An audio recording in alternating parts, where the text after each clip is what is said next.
جانے مسائل تو علماء سے پوچھیں، یہ حکم مبین ہم کو رب سے ملا ہے۔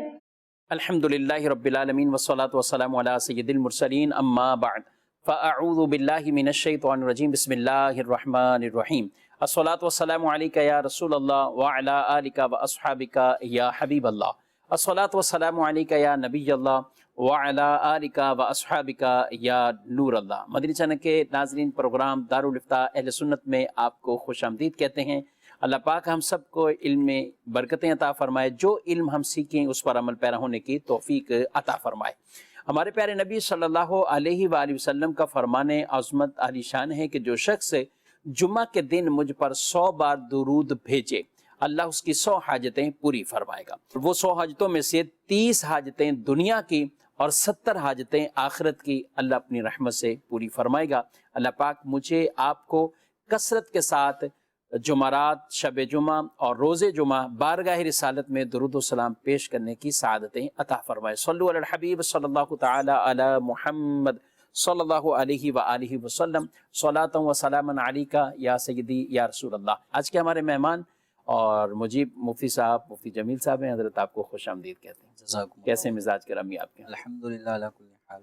قربانی کے وجوب کے حوالے سے میں چاہوں گا کہ اگر ہمارے ناظرین یہ سمجھنا چاہیں کہ کس پر ہے تو اس کا کچھ خلاصہ اگر آپ ارشاد فرما دیں۔ بسم اللہ الرحمن الرحیم۔ قربانی کے جو ایام ہیں وہ 3 دن ہیں، 10، 11، 12 ذی الحجہ، اور 10 ذی الحجہ کے صبح صادق یعنی فجر کا وقت جب شروع ہوتا ہے، سحری کا وقت جب ختم ہو جاتا ہے، اس وقت 10 ذی الحجہ کی صبح صادق سے لے کر غروب آفتاب 12 ذی الحجہ کے، تو یہ جس میں 3 دن بنتے ہیں تو اور 2 راتیں بیچ میں آتی ہیں، تو یہ قربانی کے واجب ہونے کے اوقات ہیں، اور انہی اوقات میں قربانی کرنی ہوتی ہے۔ ٹھیک ہے۔ اچھا، اب یہ واجب کس پر ہوتی ہے؟ تو جو شخص مسلمان، عاقل، بالغ، مقیم، اگر صاحب یعنی غنی ہے، مالدار اتنا ہے کہ حاجت اصلیہ، ضروریات زندگی سے جو چیزیں تعلق رکھتی ہیں، یعنی گھریلو ساز و سامان ضروری، مکان ہو گیا یا اس کی گاڑی ہے، ٹھیک ہے، ان چیزوں سے فارغ، اور قرض وغیرہ سے بھی وہ فارغ، کم از کم اتنا مال، اب وہ چاہے روپے پیسوں کی صورت میں ہو یا دیگر اضافی ضرورت سے زائد ساز و سامان کی صورت میں ہو، جس کی قیمت 52.5 تولہ چاندی کی قیمت کے برابر ہو۔ اب یہ 52.5 تولہ چاندی کی قیمت 80 اور 90 ہزار کے درمیان یہ نصاب بن جاتا ہے، تو 52.5 تولہ چاندی کی قیمت کے برابر اگر ضرورت سے زائد کسی کے پاس کسی بھی نوعیت کا مال ہو، چاہے وہ روپے پیسوں کی صورت میں ہو یا ضرورت سے زائد ساز و سامان کی صورت میں ہو، یا اضافی ایک پلاٹ پڑا ہوا ہے اس صورت میں ہو، تو یہ اگر مقیم ہے، عاقل بالغ شخص ہے، تو اس کے اوپر قربانی واجب ہو جائے گی۔ تو اب یہ ہے کہ چاندی یا تو 52.5 تولہ چاندی ہو یا 7.5 تولہ سونا ہو۔ اگر 7.5 تولہ سونا یعنی جو سونے کا نصاب ہے زکوٰۃ کے وجوب کے حوالے سے، اسی طرح قربانی کے وجوب میں بھی 7.5 تولہ سونا ہے یا 52.5 تولہ چاندی، اگر یہ نصاب کے برابر نہ سونا ہے نہ چاندی، کچھ سونا، کچھ چاندی، کچھ رقم، کچھ پرائز بونڈ، ان چیزوں کو اگر ملاتے ہیں، ان تینوں چاروں چیزوں کی قیمت بھی اگر 52.5 تولہ چاندی کی قیمت کے برابر مساوی ہو جائے ایام قربانی میں، اب چاہے 10 ذی الحجہ کے دوپہر کو اتنی مالیت کسی کے پاس آ جائے، یا 11 ذی الحجہ کو آ جائے، یا 12 ذی الحجہ کو عصر کے بعد آ جائے، غروب آفتاب سے پہلے اگر اتنا کسی کے پاس مال آ گیا جو قربانی کے واجب ہونے میں ضروری ہے، تو قربانی واجب ہو گئی۔ اچھا، جب قربانی واجب ہو جائے تو اب بندے پہ لازم ہے کہ ایام قربانی میں جانور جو شرائط شریعت مطہرہ نے اس کے حوالے سے مقرر کی ہیں، وہ جانور اللہ کے نام پر ذبح کرے، اور اگر کسی نے قربانی واجب ہونے کے باوجود قربانی نہیں کی، یہاں تک کہ ایام قربانی گزر گئے، تو اب بعد میں وہ جانور ذبح نہیں کرے گا، بلکہ اب اس کو اگر جانور خرید لیا تھا تو زندہ ہی جانور صدقہ کرے، اگر جانور نہیں خریدا تھا تو اب ایک بکرا یا ایک بکری کی جو 1 سال عمر ہو، متوسط درجے کی ہو، اس کی جو واجبی قیمت بنتی ہے وہ قیمت کسی شریف فقیر کو صدقہ کرے گا۔ یعنی اب جانور ذبح نہیں کرے گا، اب جانور ذبح نہیں کرے جانور گا، اگرچہ موجود بھی تھا اس کو بھی ذبح نہیں کرے اب ذبح نہیں کرے گا۔ اس کی وجہ علماء کرام نے یہ ارشاد فرمائی ہے کہ دراصل قربانی جو ہے نا وہ ایک محدود وقت میں کی جانے والی عبادت ہے، اور یہ عبادت جانور کو ذبح کرنا اللہ کے نام پر بطور قربانی، یہ اس وقت عبادت کہلائے گا جب وقت کے اندر ہو۔ تو جب وہ وقت گزر گیا تو اب جانور کو ذبح کرنا بطور قربانی وہ اب قربانی کے اعتبار سے عبادت نہیں ہوگی، تو اس لیے اسے چاہیے کہ اب زندہ جانور ہے، ذبح کے بغیر اسی کو جب ایام قربانی گزر گئے تو اسی زندہ جانور کو صدقہ کر دے، اور اگر جانور نہیں خریدا تھا تو پھر ایک بکرے یا ایک بکری کی جو قیمت ہوتی ہے وہ صدقہ کرے۔ ٹھیک ہے، اور پچھلے کئی سالوں کی اگر کوئی رہتی ہیں تو اس میں بھی یہی قیمتیں صدقہ کرنی ہونی۔ ہاں، گزشتہ سالوں کی بھی اگر کسی نے قربانی نہیں کی تو اب ایسا نہیں ہو سکتا کہ اس سال وہ کہے کہ مجھے گنجائش ہے تو ایک بڑا جانور لے آتا ہوں اور پچھلے 3 4 5 سال یا 6 سال کی قربانی وہ سب اسی ایک بڑے جانور میں اس سال کی قربانی بھی شامل کرتے ہوئے 7 حصے ہیں تو اس سال کا ایک حصہ اور بقیہ 6 سالوں کے 6 حصے، اس طرح اگر کوئی قربانی کرے گا تو قربانی کا یہ عمل اگرچہ قربانی جو اس کی اس دفعہ کا جو واجب ہے وہ واجب ادا ہو جائے گا، لیکن اب حکم یہ ہوگا کہ اس پورے جانور کا گوشت صدقہ کرے۔ اس کو اب یہ گوشت کو کھا نہیں سکتا یا رشتہ داروں میں نارمل تقسیم نہیں کر سکتا، اب اس کو غربا میں یہ جانور صدقہ کرنا ہوگا۔ تو اب یہ ہے کہ اس دفعہ کا جو حصہ تھا اس کی قربانی ہو جائے گی، اس سال کی قربانی ہو جائے گی، اور اس حصے کا بھی گوشت نہیں استعمال کر سکتے، اس حصے کا بھی گوشت استعمال نہیں سب صدقہ کرنا ہوگا۔ یعنی یہ اس میں کہ جو پچھلے سالوں کی قربانیاں گویا کہ کہیں قضا جسے کہیں تو وہ اس جانور میں، بڑے جانور میں وہ حصے بھی اگر شامل کر لیتا تو یہ حکم ہے قضا، یعنی اس کو حکم یہی ہے کہ وہ قربانیاں قضا پھر بھی نہیں ہوں گی، قضا پھر بھی نہیں ہوگی، قضا پھر بھی نہیں ہوگی، لیکن اس سال کا جو جانور جس کا گوشت تقسیم کرنا تھا وہ تقسیم بھی نہیں کر پائے گا اپنے گھر والوں کے لیے، بانٹ رہے ہیں اب فقراء، اب یہ فقراء میں ہی پورا ٹوٹل بانٹنا ہوگا۔ ٹھیک ہے، ٹھیک جی، بڑھتے ہیں ناظرین کے سوالات کی طرف۔ میرا مفتی صاحب سوال ہے، میرا نام محمد اقبال ہے، میرے بابا فوت ہو گئے تو میں ان کے نام کی قربانی کر سکتا ہوں، اس کے نام کی؟ مرحومین کی طرف سے اللہ تعالیٰ ان کے والد کی بخشش و مغفرت فرمائے۔ تو اپنے والد کے فوت ہونے کے بعد یا والدین یا کسی بھی عزیز کے فوت ہونے کے بعد اس کی طرف سے قربانی جو زندہ افراد ہیں کر سکتے ہیں، اور یہ نبی کریم صلی اللہ تعالیٰ علیہ وآلہ وسلم کا بھی طریقہ کار رہا ہے کہ آپ صلی اللہ علیہ وسلم 2 جانور قربانی کے لیے استعمال فرماتے، ایک اپنی طرف سے اور ایک ام المؤمنین خدیجۃ الکبریٰ رضی اللہ تعالی عنہا کی طرف سے۔ اور اسی طرح آپ صلی اللہ علیہ وسلم نے حضرت مولا علی کرم اللہ تعالی وجہہ الکریم کو ایک وصیت بھی فرمائی تھی کہ وہ آپ صلی اللہ علیہ وسلم کی طرف سے بھی ایک جانور ذبح کیا کرتے تھے۔ تو بالفرض اگر والدین نے وصیت نہ بھی کی ہو تو یہ سعادت مندی ہے کہ آپ پر اب قربانی واجب ہے، تو اپنی واجب قربانی کی ادائیگی کے ساتھ ساتھ اپنے والدین مرحومین ان کے ایصال ثواب کے لیے بھی الگ الگ سے جانور ذبح کر لیں، یا ایک بڑا جانور اگر آپ نے لیا ہے قربانی کے لیے تو اپنی جو واجبی قربانی ہے وہ ایک حصہ اس کا شامل کریں، اور بقیہ جو 6 حصے ہیں چاہیں تو اپنے اعزاء اقربا فوت شدہ مسلمان ان کی طرف سے بھی ایک ایک حصہ شامل کر لیں۔ ٹھیک ہے، اور بعض اوقات کئی مختلف مرحومین گھر میں، یعنی والد بھی، کسی کے والدہ بھی، بھائی بھی، تو وہ اس سال اس کی طرف سے، اس سال اس کی طرف سے، اس سال اس کی طرف سے، تو یوں بھی ہو سکتا ہے کیا؟ یوں بھی ہو سکتا ہے کہ ہر سال گنجائش اگر ایک ہی جانور خرید کے لانے کی ہے اپنی واجب قربانی کے علاوہ، ٹھیک ہے، ایک ہی کی مزید کی گنجائش ہے، تو اب یوں کر سکتے ہیں کہ ایک دفعہ والد کی طرف سے کر دی، اگلی دفعہ والدہ کی طرف سے کر دی، یعنی یہ مرحومین کی طرف سے کرنا چاہتے ہیں تو اس طرح کر سکتے ہیں، لیکن یہ ایک ہی کو کیوں خاص کریں؟ اگر ایک ہی کی گنجائش ہے تو اس کا یہ اصل میں ایصال ثواب ہی ہوتا ہے. ٹھیک. تو یہ ثواب اپنی والدہ، اپنے والد، سب کو پوری امت مسلمہ کو پیش کر سکتے ہیں. تو سب کو اس ایک بکرے یا ایک بکری کی قربانی کا ثواب سب کو پہنچے گا. اچھا ٹھیک. کچھ مسجد بھی شامل کرتے ہیں. عورت کے پاس اگر حج کے لیے پیسے ہوں، کسی بھی محرم کے پاس حج کے لیے گنجائش نہیں، تو کیا عورت خود حج کر سکتی ہے؟ مراد ان کا اکیلے حج کرنا.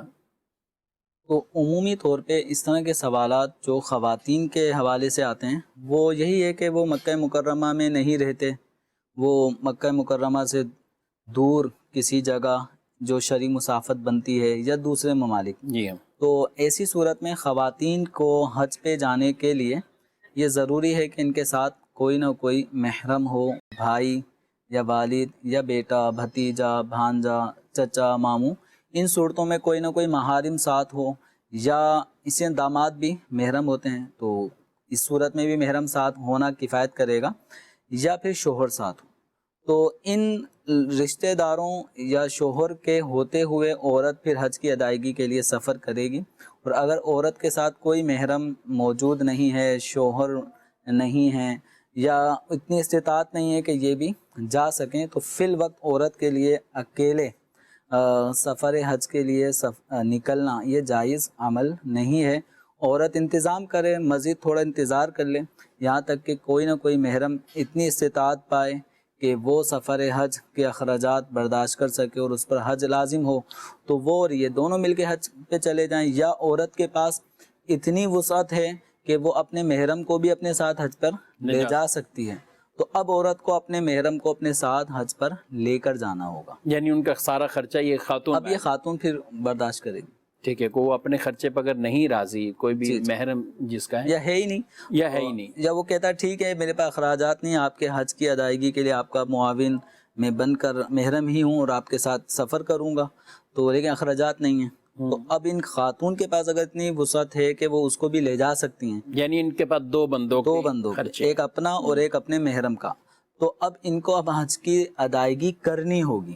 صحیح. اور اگر محرم ہے ہی نہیں، ٹھیک ہے، یا محرم تو ہے لیکن اس عورت کے پاس گنجائش نہیں ہے اور وہ محرم کے پاس بھی حج کی فرضیت کی صورت نہیں بن رہی، تو اب یہ خاتون اتنے عرصے صبر کریں یہاں تک کہ گنجائش نکلے.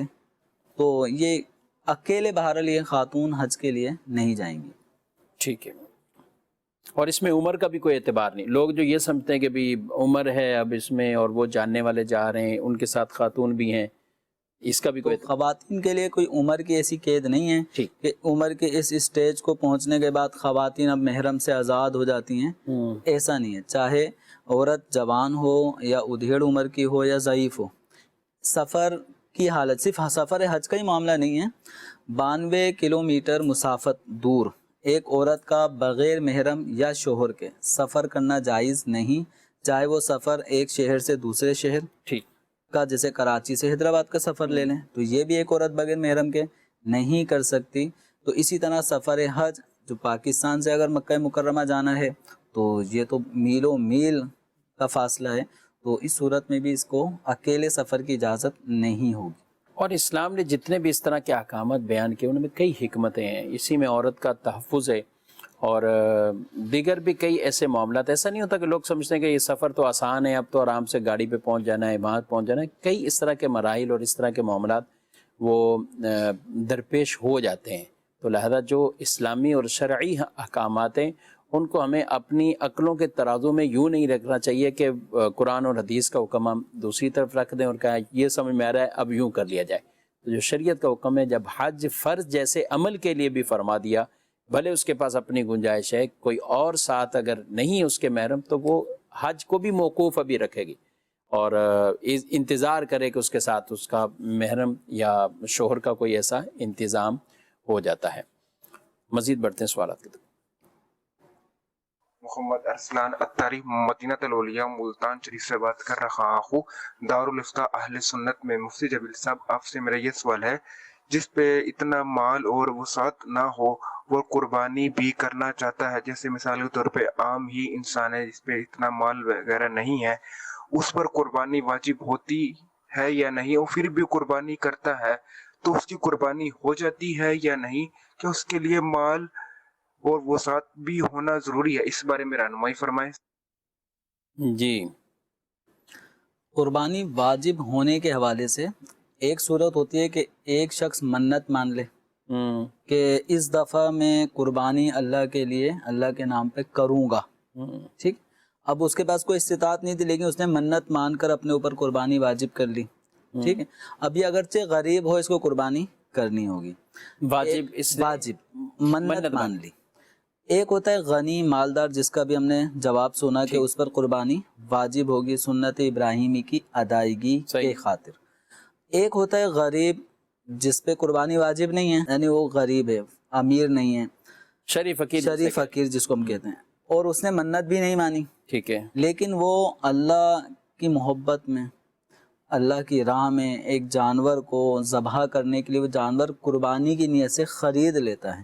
ٹھیک ہے, تو اب وہ جانور قربانی کے لیے متعین ہو گیا, اب اس پر خاص اس جانور کی قربانی کرنا واجب ہو گئی.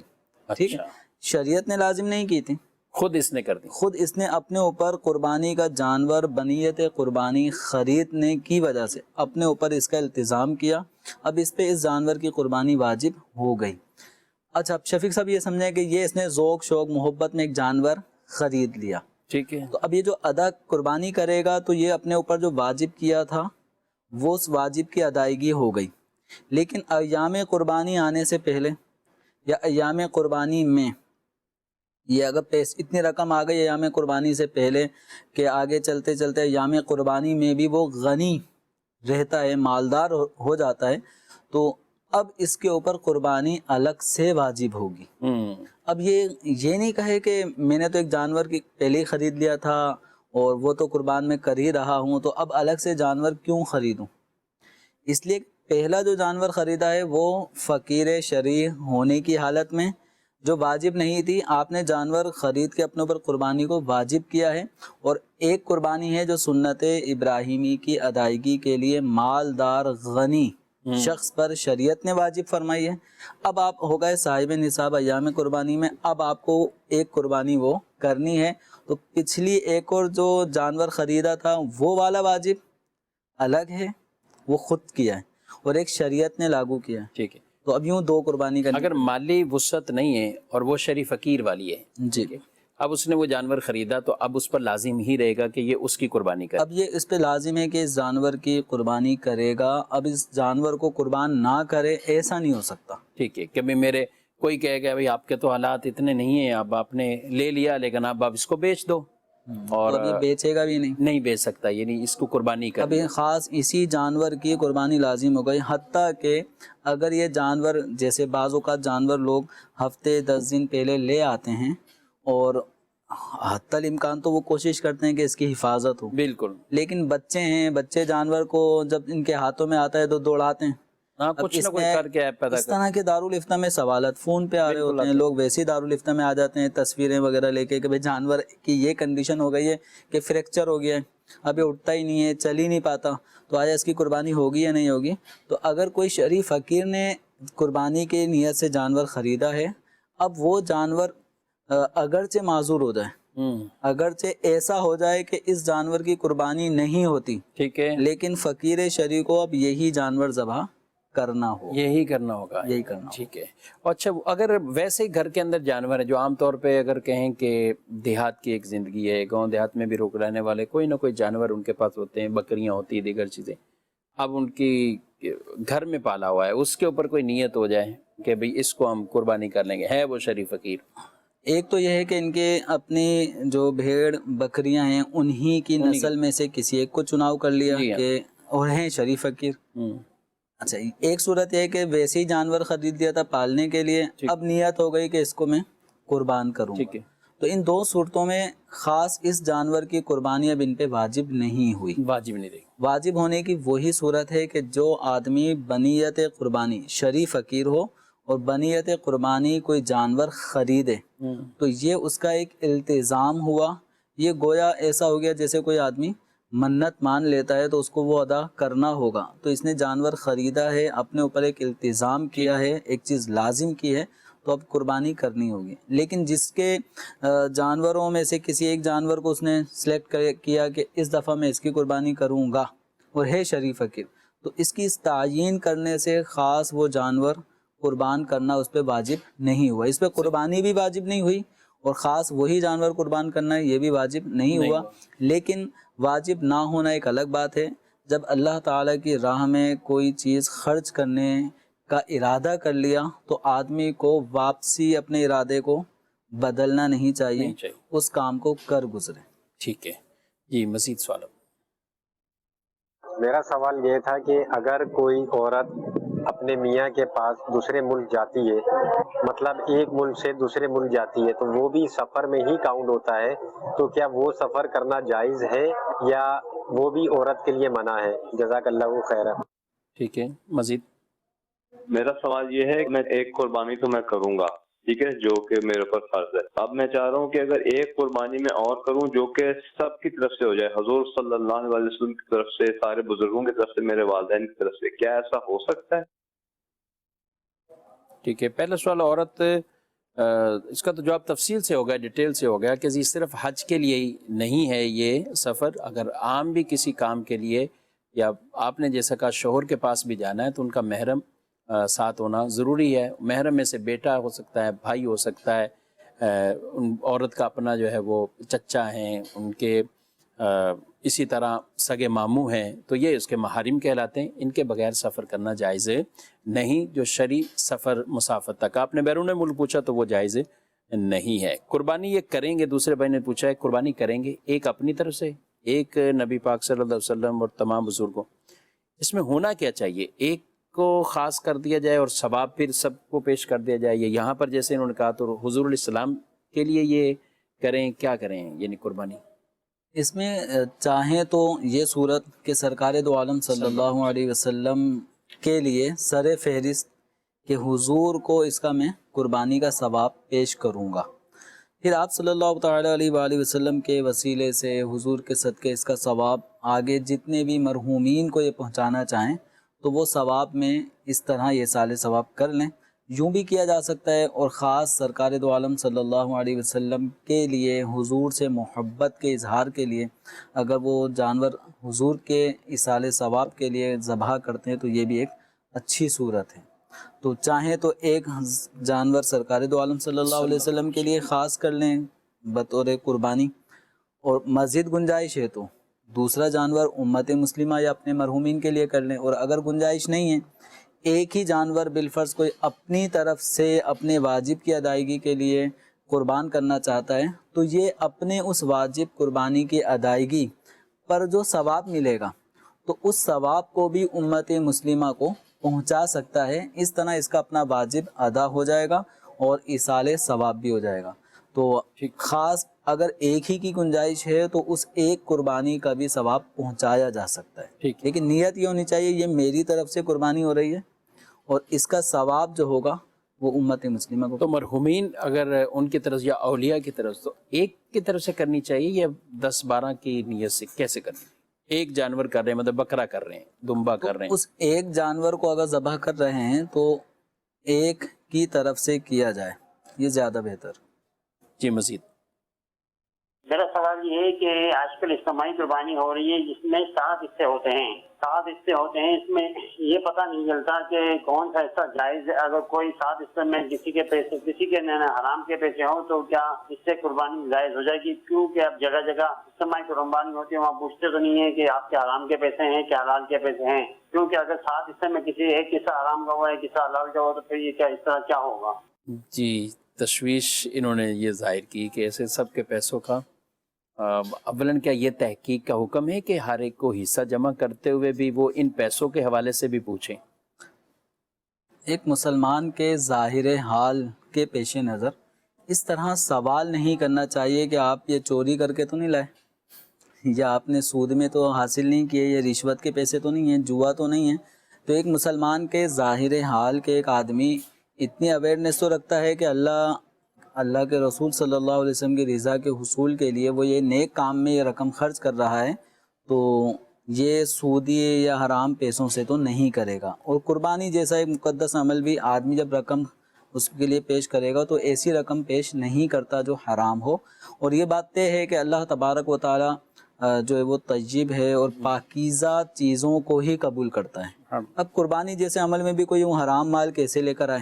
ٹھیک، بالفرض کوئی لاتا ہے لیکن قربانی کے جو حصے لینے والے ہیں ان کو تو نہیں پتا کہ یہ حرام پیسہ لے کر آیا یا حلال پیسہ لے کر آیا، کیسا لے کر آیا ہے. اور اس تحقیق میں بھی ان کو پڑھنا بھی جانا یہ نہیں چاہیے.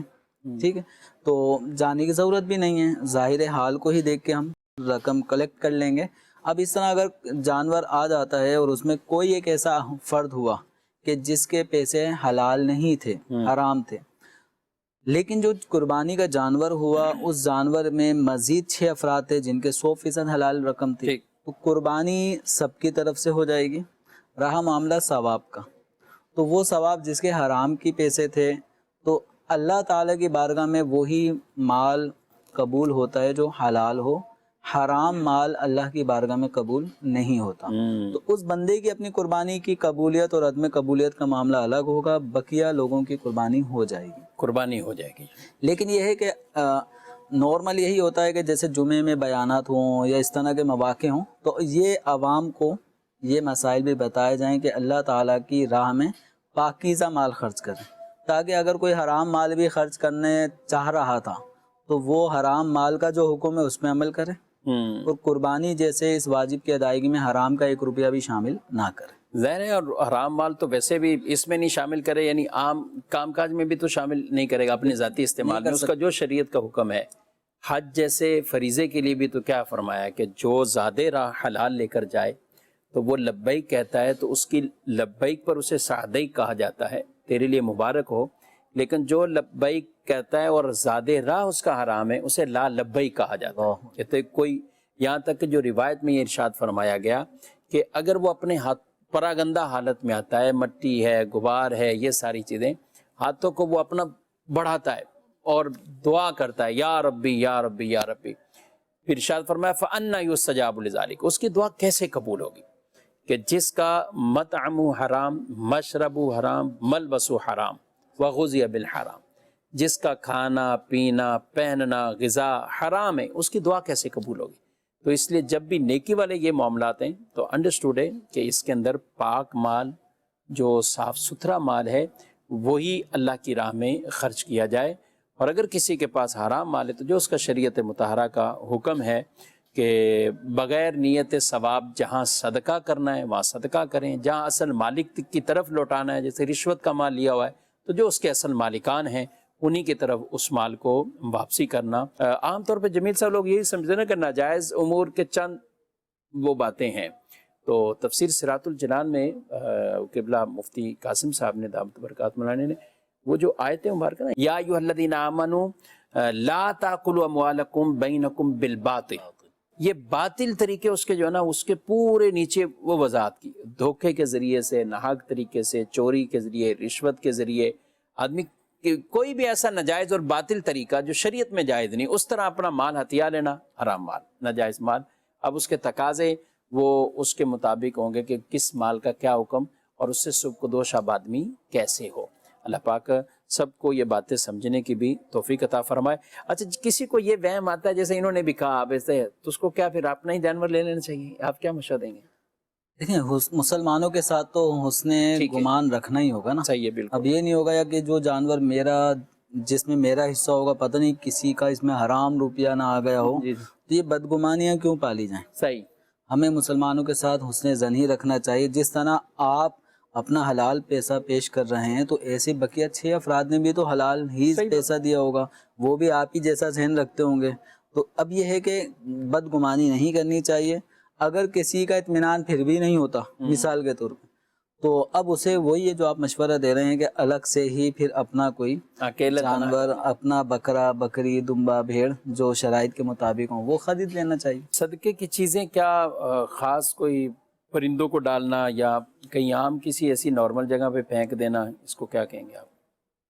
اب صدقہ کون سا صدقہ ہے تو نارمل جو آدمی یہ سمجھتے ہیں کہ جیسے گھر کے دروازوں کے اوپر پلر پہ اس طرح کی کوئی مٹی کی کوئی کنڈی وغیرہ رکھ لیتے ہیں، اس میں پانی یا اس میں باجرہ یا دانہ ڈال دیتے ہیں، یا بعض اوقات یہ ہوتا ہے چیونٹیاں دیواروں کے سائڈ پہ ہوتی ہیں تو آٹا یا اس طرح کی چینی وغیرہ ڈال دیتے ہیں، یا جانوروں کو کھلانے کے لیے بھی لوگ مختلف قسم کے گوشت کے پیس یا چھیتڑے وغیرہ اس طرح لا کے تاکہ جانور کھا لیں۔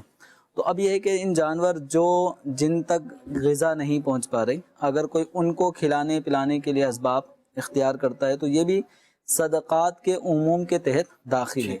حتیٰ کہ اگر کوئی جیسے جانور پیاسا دکھ رہا ہے تو ہم نے اس کو پانی دے دیا۔ یہاں تک کہ بخاری شریف میں ایک روایت بھی موجود ہے کہ ایک شخص کی بخشش کس بنیاد پہ ہوئی کہ وہ کنویں میں پانی پینے کے لیے اترا، ٹھیک ہے، اب جب اس نے باہر آ کے دیکھا تو ایک کتا بھی ہانپتا کانپتا پیاسا تھا، تو اس نے اپنے موزے جو ہوتے ہیں ان میں پانی بھر کے اوپر آیا اور کتے کو پلا دیا۔ تو اس پیاسے کتے کو پلانے کی وجہ سے اس عمل سے اللہ تعالیٰ نے اس کی بخشش فرما دی۔ تو اس لیے یہ ہے کہ جانور جو ہے، ان جانوروں کا بھی اگر کوئی خیال کرتا ہے تو عمومی طور پہ اس کو بھی ایک نیک عمل کہا جاتا ہے، اور نیک عمل کو بھی ایک صدقے کی صورت کہی جاتی ہے۔ لیکن اب صدقہ فطر ہے تو وہ پرندوں کو، تو وہ صدقہ فطر پرندوں کو اس نے سارا باجرہ خرید کے کھلا دیا، تو اس طرح صدقہ فطر ادا نہیں ہوگا۔